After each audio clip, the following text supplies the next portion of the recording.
El Señor esté con ustedes. Evangelio de nuestro Señor Jesucristo según San Marcos.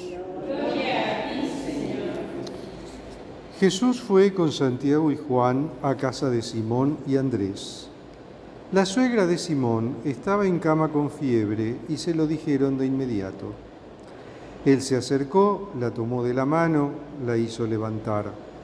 Ella entonces no tuvo más fiebre y se puso a servirlos. Al atardecer, después de ponerse el sol, le llevaron a todos los enfermos y endemoniados, y la ciudad entera se reunió delante de la puerta. Jesús sanó a muchos enfermos que sufrían de diversos males y expulsó a muchos demonios, pero a estos no los dejaba hablar porque sabían quién era Él. Por la mañana, antes que amaneciera, Jesús se levantó, salió y fue a un lugar desierto y estuvo orando. Simón salió a buscarlo con sus compañeros y cuando lo encontraron le dijeron: «Todos te andan buscando». Él les respondió: «Vayamos a otra parte a predicar también en las poblaciones vecinas, porque para eso he salido». Y fue por toda la Galilea predicando en las sinagogas de ellos y expulsando demonios. Palabra del Señor. Gloria a ti, Señor Jesús.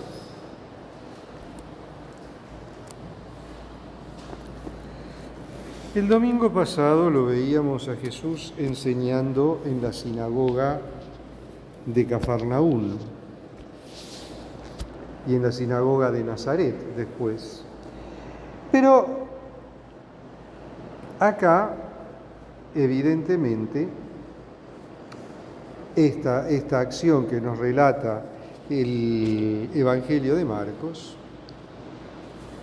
nos trae también otras cosas que sucedieron ese mismo día. Terminada la enseñanza en la sinagoga, Jesús se va con Santiago y Juan a la casa de Simón y de Andrés. Y ahí encuentra a la suegra de Pedro que está enferma y la sana.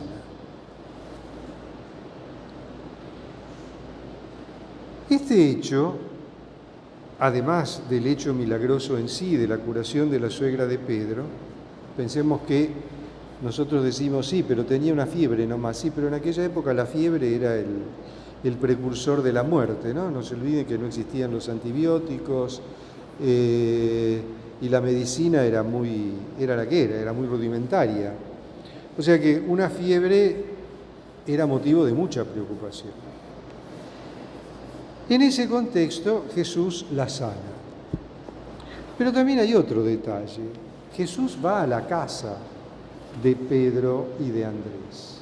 Es decir, visita la casa, se reúne con la familia, comparte la vida de la familia de Pedro y de Andrés. Y ahí sana a su suegra. Pero la sanación de la suegra de Pedro no es una sanación más, sino que la sanación de la suegra de Pedro da pie para que esta señora se levante y comience a servirlo, comience a servir a Jesús.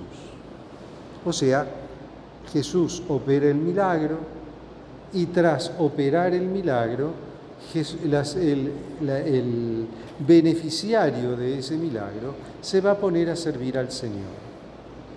¿Cómo lo va a servir? En lo que puede.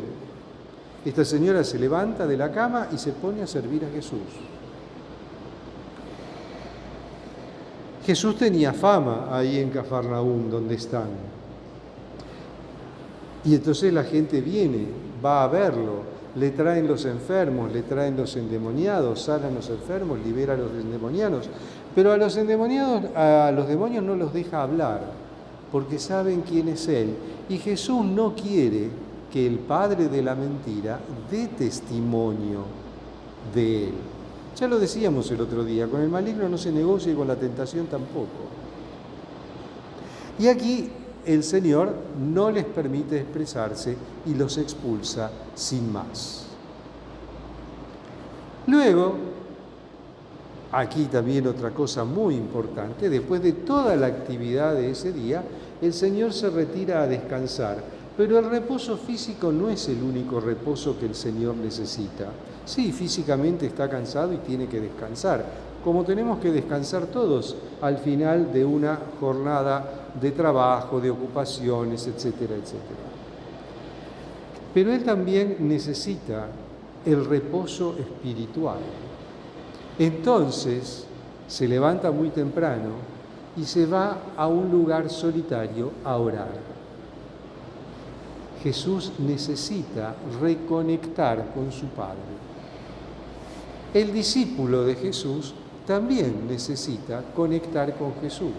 Por eso es muy importante que el discípulo lleve una vida de oración y el apóstol con más razón todavía.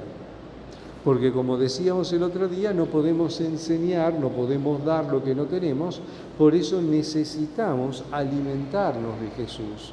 Necesitamos tener a Jesús en nuestro corazón.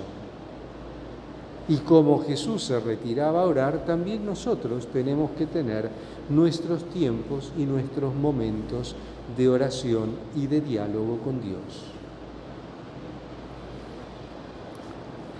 Pedro lo va a buscar, le dice, todos te están buscando. Claro, después de todo lo que Jesús había hecho el día anterior, era lógico que mucha gente lo estuviera buscando. Pero el Señor no vuelve sobre sus pasos y les dice, vayámonos a otro lado porque también ahí tenemos que anunciar el reino de Dios. Entonces se van y comienzan a anunciar y a predicar por toda la Galilea el reino de Dios. Como siempre, el Evangelio de Marcos, en muy pocas líneas, nos da muchísimo contenido. Por un lado, acoger a Jesús en nuestra casa, en nuestra familia, tenerlo como huésped en nuestra casa y en nuestra familia, como la familia de Pedro y Andrés. Y el Señor, que no se deja ganar en generosidad, siempre nos va a dejar algún regalo. A ellos les dejó el regalo de la salud de la suegra de Pedro. Pero el Señor siempre nos va a dejar algún regalo cuando lo recibimos en nuestra casa. Recibamos al Señor en nuestra casa, démosle la bienvenida, abrámosle la puerta de nuestro corazón. Dejemos que Él entre, que Él tome lugar en nuestra casa, se aposente entre nosotros. No nos perdamos detrás de la actividad. Por más actividad que tengamos, siempre podemos encontrar un momento para encontrarnos con Dios, para encontrarnos con el Señor, para tener un encuentro con Dios. Porque ese encuentro con Dios, aunque sea breve, nos va a ayudar mucho a equilibrar nuestra vida espiritual y a equilibrar toda nuestra vida.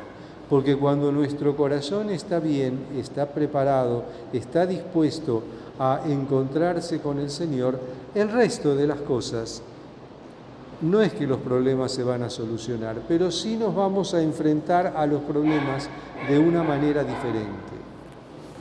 Y por último, aquellos que hemos tenido o que hemos recibido de Dios la misión de salir y anunciar, su palabra, de anunciar el reino de los cielos, no nos podemos detener y no podemos